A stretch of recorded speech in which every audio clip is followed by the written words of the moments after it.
Hey folks, we're back in Jasper for AFPA's 83rd AGM and conference. We couldn't be happier to be back here. After last year and the Jasper wildfires, we had to move off our conference to Banff, but it really feels like a homecoming. And to help that homecoming feeling, we had a longtime friend of the show, Honourable Minister of Forestry and Parks, Minister Todd Loewen, joined us for another fantastic podcast conversation. We talked everything from wildfire, helicopter tours, to some incredible trade missions and advocacy on behalf of our sector in Japan and South Korea. I can't wait to share that with you. Let's get into it.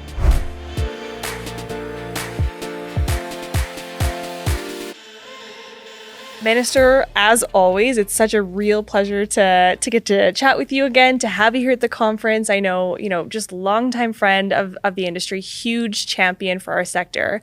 I know you've had probably one of the busiest weeks here meeting with all of our members, but tell me about the helicopter tour you were on yesterday, because that sounded amazing. Yes, it was great. It was a chance to get the Premier up in the air and to look at a couple things, to look at what we're doing for wildfire mitigation around some of our communities, around Canmore, see what's happening in Parks Canada and Banff and Lake Louise and things like that around Jasper.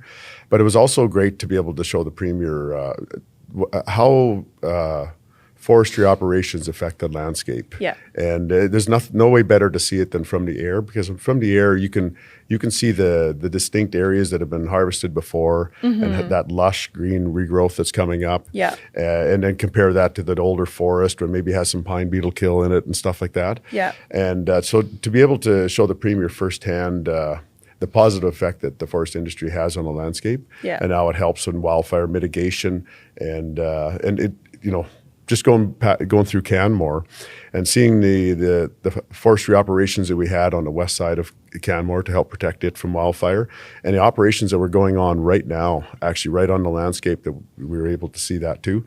It was a great opportunity, and the Premier's a bit like a sponge when it comes to picking up information. She picks that up, and we've seen with her speech this morning where she was able to talk about some of the things that we've seen and truly be able to see that positive effect. And then her role as Premier and her international trips and stuff like that she does to be able to advocate for the industry with that firsthand knowledge. Yeah, and you know what? It was so great to hear her share about that in her speech this morning. You're so right. There's no better way to see exactly how the land is shaped through wildfire, through sustainable forest management, than from above. And we heard her share some remarks this morning about getting to appreciate the mosaic that's created through management and getting back to those kind of healthy forest conditions where we have that proper balance across the land. So yeah. No, and like I say, she picks up everything so quickly, and now she's got it imprinted in her mind of seeing it from the air. Yeah, and it was a great trip. It was a lot of hours in a helicopter. No kidding. But it was good to see, and good for her to see it, and it helps me too. I mean, it helps me as I see what's happening on the landscape. We flew over some of the 2023 wildfire areas, and just to see the expanse of area that burned, and not just a small part that we flew over of the entire province that the 2.2 million hectares that burned in 2023, and to understand the effect that has on the forest industry too. Yeah. Well, that was another thing I was going to pick up from her speech this morning. She, I think, referenced you as the #1 for firefighter in Alberta. Certainly, that's been a big part of your tenure as minister in this role. Yeah. And I don't think we can do a podcast without talking about wildfire. So tell me about how this year's been and what your role as the #1 firefighter looks like. She did preface it by political, on the political level. So because I know there's a lot of people out there within Alberta wildfire. Well, almost everybody has more experience and more knowledge than me on fighting wildfire. But I have learned a lot in the last 2.5 years, and it has been a big learning curve. But being able to, one thing I kind of like talking about is in 2023, those wildfires came within 6 houses of my home. Yeah, it burned down homes right to 6 houses down. And so I was able to spend some time on the landscape with those fires and see exactly what's happening. And that's what's shaped some of the changes that we've made in battling wildfire, because I was able to see what happens, at 1, 2, 3 o'clock in the morning when those raging wildfires are greatly subdued by temperature and humidity. Yeah. And that's what's helped, help define our strategies now of trying to fight wildfire more at night with the night vision helicopters, with the crews operating at night. That's been an incredible change to how we've battled wildfire in the recent past. Yeah. But looking back, a few decades, we did fight wildfire at night a lot more back then. So we were kind of bringing that back. And I think with our newer technology, we can do that night wildfire fighting safer than maybe what was done in the past. And so that's been an incredible change, and it's been very helpful. Yeah. Talking about how that fire came so close to your home, I mean, this is really a personal and a very scary issue for a number of Albertans who've experienced the impacts of wildfire. Yeah. I was catching up on the documentary Wildfire from the Ground Up, which you were interviewed in, I think, both episodes. Yeah. And for anyone who hasn't seen that, it's really a fantastic and a remarkable documentary talking about some of the recent wildfires we have in Alberta, the impacts to the communities, and then also looking at how fire shapes the land and historically what the makeup of our forests did look like and how that's not quite what it's like today. I'm curious, how are you seeing, with all of the fires we've had in the last couple of years, how is that shaping what you're hearing from the public and their understanding about fires? You know what? There's been a dramatic change there too, and we know that things may change as we move further away from some of these catastrophic years, that people's perceptions will change. But right now, we look at the work we've done around Canmore, for instance. Yeah. We had a fairly intensive logging operation going just literally on the outskirts of the town of Canmore. And we didn't receive one negative complaint to my office. Now, maybe the department received some complaints, maybe the town of Canmore, maybe they did too, but we didn't in my office. And if people were incredibly upset, we would have got a lot of. But I think there's an acceptance now to understand that something needs to change in order to protect communities. And so that's been refreshing. And I think what really helped is the town of Canmore, when they were kind of leading up to this operation happening, they posted pictures of the Bow Valley from the late 1800s, and then a picture, a recent picture. Yeah. And it's such a dramatic difference. Yeah. So if we look at what it was in the late 1800s, we would have thought that should be what a natural landscape would be. Yeah.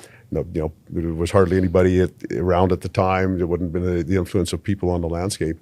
And it was a beautiful grassy valley. Yeah. A few little clumps of trees here and there, grass growing all the way up right up to the rocks. And you look at the picture today, and it's spruce and pine, tall trees, all the way up to the rocks. Very dense forest. So so a dramatic difference from what it was naturally.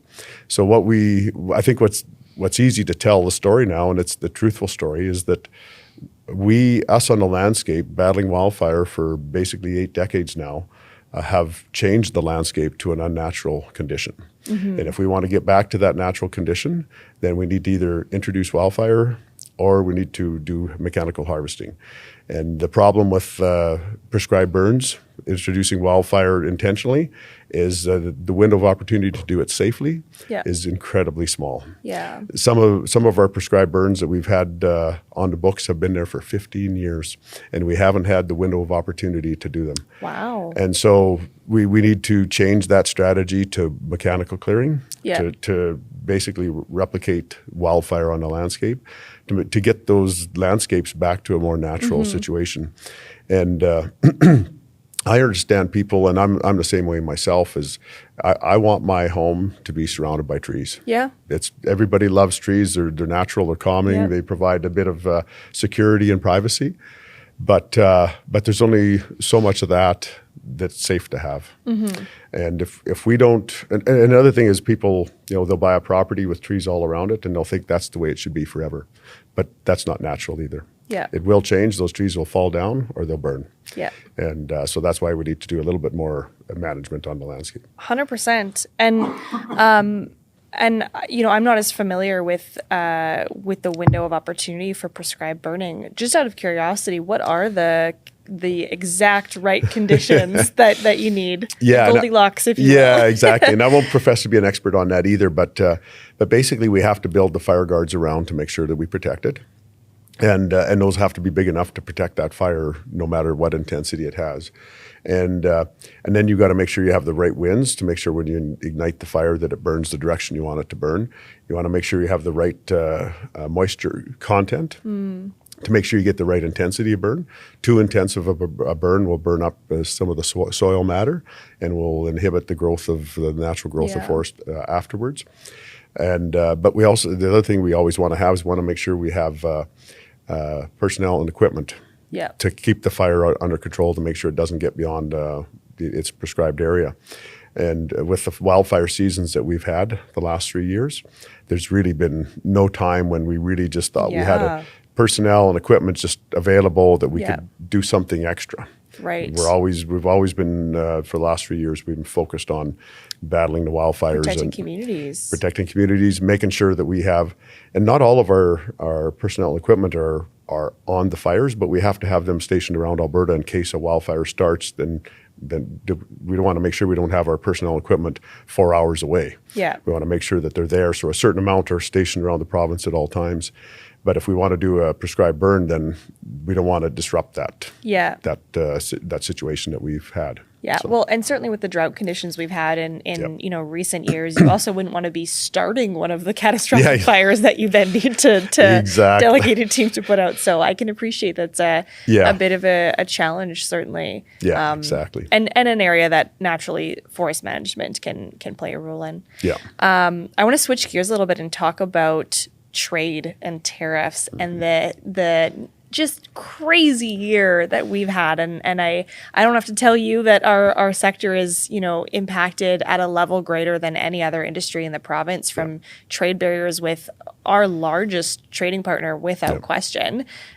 You have always and continue to be such an incredible advocate for our sector to the U.S., to other countries. I want to chat about market development with you, certainly, but maybe just set the stage for us about that issue and some of the ways that your government's been working to navigate that and support the sector. Yeah, so I think we're really lucky. We've had a premier that right from the start, when this tariff issue started, she's been a strong advocate. She traveled down to the U.S. She's done everything she possibly could, pulled every string and every contact she possibly could in the U.S. to make sure she gets in front of as many people as possible. And even, we went down to Texas and talked to some of the legislators there about the industry. And, myself, I wouldn't have an opportunity to meet with Trump or his inner team or anything. But if I can talk to some of the legislators that may have his ear at some point, then I think that's the best way that I can advocate for the forestry industry myself.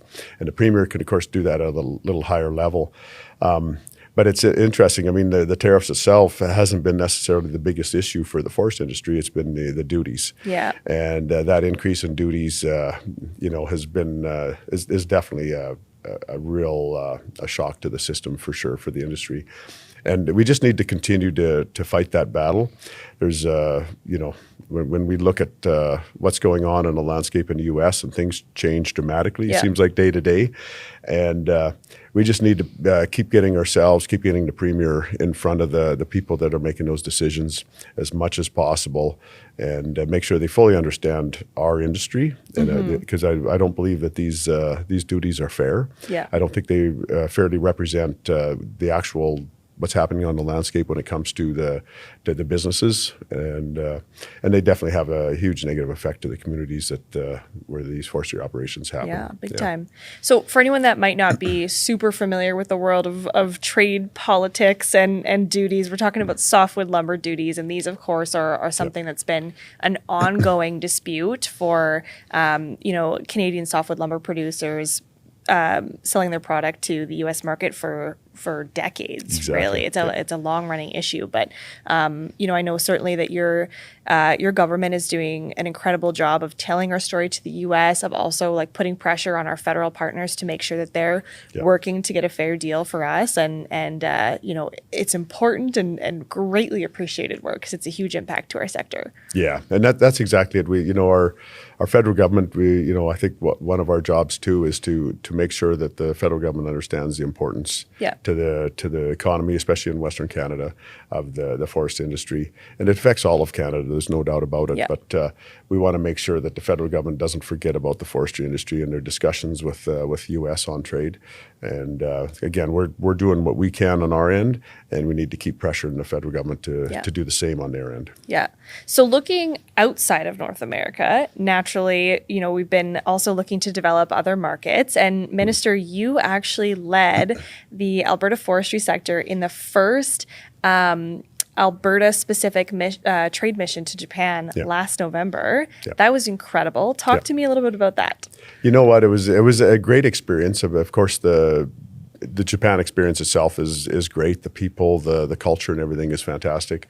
What was interesting to me is to meet with some of the companies that have been using Alberta forest products, and to be able to go to some of their projects and actually see those stamps right on the wood, right on the construction site. So I mean, when I got to the first construction site, I was taking pictures of all the stamps, and it was interesting. There was one particular company that I know operates and has harvested trees literally 5 miles from my home, maybe even less. And I pointed to that. I was like, that could have came 5 miles from my house. That piece of wood that's in Japan, the other side of the world.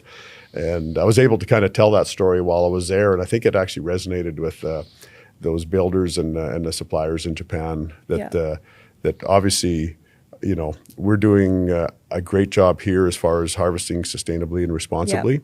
And especially if they know that the minister's 5 miles from the minister's house, these trees could have come from. It couldn't be that bad, Yes. And so I think that was something that was, and when I first brought it up, I didn't really think of the significance, but then afterwards I kind of maybe fully understood what it would mean to them, and really what it means to me. I mean, it's that's something that's benefiting the economy and directly in my area, but it's also great for habitat. Like I'm a big hunter. I love being in the outdoors, looking at wildlife, photography, and everything.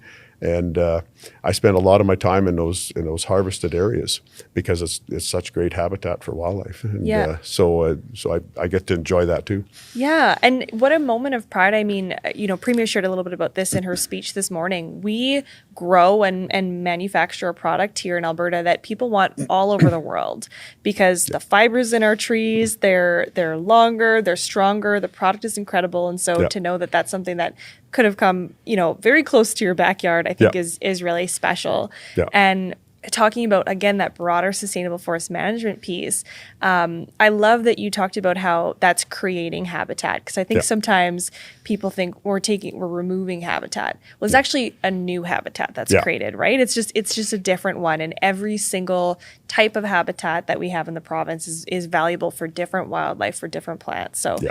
And it's natural. I mean, again, going back to the Canmore picture, the grassy valley that would have been natural, 125, 130 years ago. And when forestry comes in, it has the opportunity to recreate that again. Yeah. And it's natural. We're a fire-based landscape here that for thousands and thousands of years, either a natural fire or a fire initiated by our First Nations people. Yeah. Has created this landscape, and we don't want to stop that, and we have forestry to help do that. Yeah. Yeah, 100%. Continuing on the trade advocacy and the market development theme, we also have another really exciting trade mission coming up in November. We'll be going back to Japan and South Korea this time as well. Yeah. So what are you looking to get out of that experience this time? I think it's a great opportunity to get back in front of the Japanese people and the South Koreans, which will be new for me too, going to South Korea. But I think the culture over there, they really respect that eye-to-eye contact, that direct personal contact with the people that they're doing business with. 100%. And so I think that's something that's maybe more unique to the Japanese culture than maybe any other cultures around the world. But I think it was incredibly helpful to do that. We want to do the same thing. We want our potential customers in Japan and South Korea to know that we have a product that's coming from a country that respects the environment, that wants to protect the environment, and we want to do this sustainable. And so when we look at the operations that we have here in the province and the companies, they're all focused on that sustainability, that resilient forest, and I think the people that buy our products want to know that. Yeah. And they want to be able to look you in the eye and confirm that. And so I think that's what it gives us the opportunity to do. And I just hope that we can expand more and more on those markets. Yeah. And, I have to say, I think just from my observations, I think that trade mission we had last year, and I imagine the future ones, but certainly we're already seeing that there are dividends that are coming off of that work. There were strong relationships that were built. Yeah. I'll say just from my experience at the AFPA, we've had the Japanese 2x4 Association has been in contact with us since our last mission.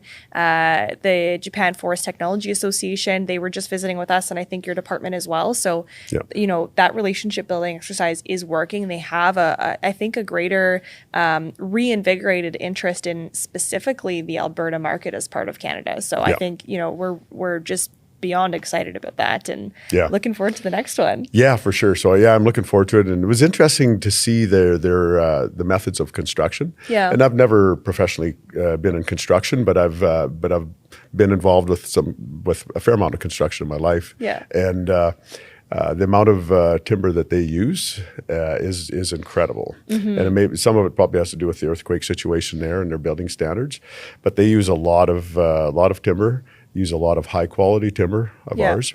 And some of it is they'll use the most beautiful pieces of wood and they'll just cover it up with something else, And we're kind of like, wow, that's that's the good stuff. That's the good stuff. It's like that stuff could stay exposed forever. Yeah. But they are doing more and more exposed stuff. Yeah. Construction too, which is beautiful to see. You look at some of the structures and they're fantastic. But it was amazing to see how much lumber they're using in each project. Yeah. It's, I don't know. It could be 2 or 3 times what we use here in Canada. Yeah. So. And if I'm not mistaken, was it the Tokyo University of Arts that we were visiting, and it was the pilot project for NLT, nail laminated timber, which is a mass timber product. I mean, that was incredibly gorgeous building. And hopefully sparking lots of new interest in that market for that type of work. Exactly. Yeah, that was some of the exposed wood. It was beautiful, beautiful wood, beautiful construction. The design was awesome, and that's why they did it, is they wanted to be able to showcase that kind of work, and I think it'll work. I think it'll catch on. I think anybody that visits that will be impressed. So. I was. Yeah, me too. So, Minister, we're now 2 years into the mandate. You've got a refreshed mandate letter. Yeah. Where's your mind at for the next 2 years, until the next election? What are you thinking of in terms of legacy projects? Certainly you've got, you've accomplished a lot. You've been a very busy minister the last 2 years. Yeah. But what are you thinking of in terms of what has your legacy, or what will your legacy look like with this 4 years in your role? And what's your mind looking at for the next 2 years? I've never really worried about legacy or anything like that. I think that's, I'm not concerned about that. I'm just concerned about every day trying to do the best for Albertans. And, when it comes to wildfire mitigation, it's like, anything I can possibly do or think of or glean from somewhere or somebody else to be able to help protect communities, protect livelihoods, protect homes, protect lives. I mean, that's a focus and every day. And I mean, we've came up with several different things. The hazardous fuel reduction program to help protect communities. That's something that's brand new, and we're working on that right now. We've done a lot. There's a lot more to do. I mean, it just seems like there's not enough hours in a day, and not enough, personnel and equipment to get everything done as fast as I would like to see it done. But we're, working really hard and getting a lot done on that.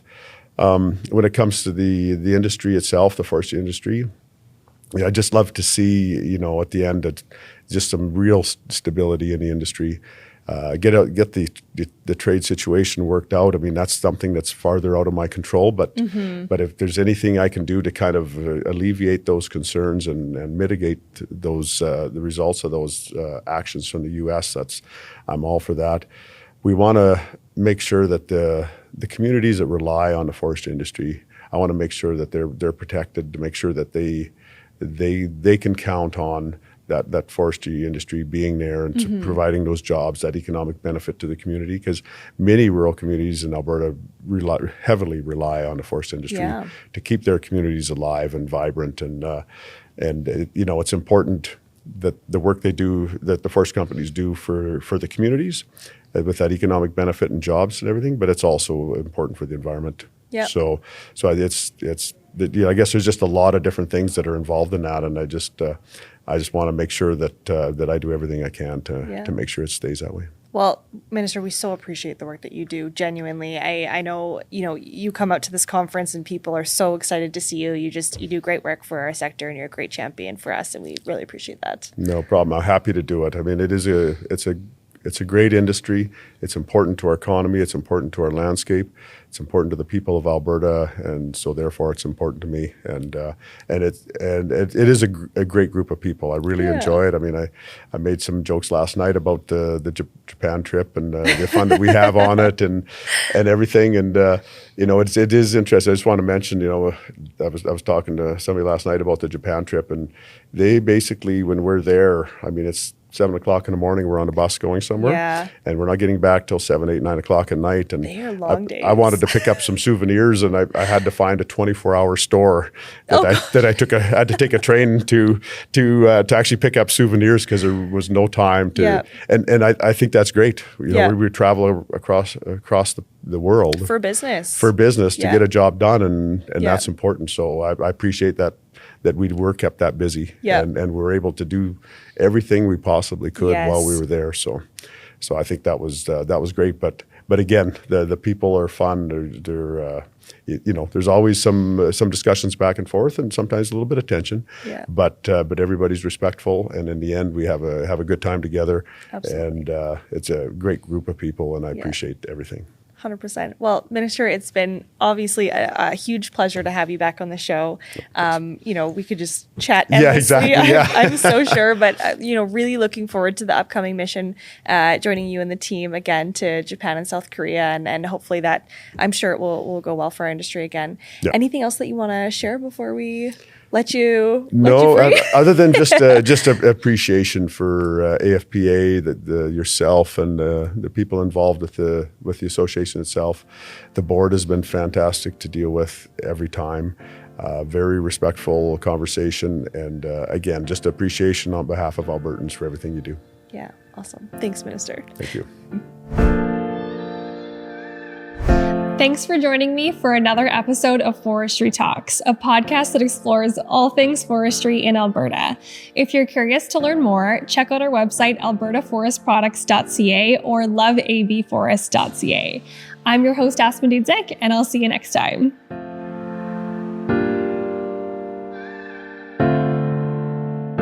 This series is proudly produced by the team at Road 55. Road 55 creates content that connects. For more information, visit our website at road55.ca.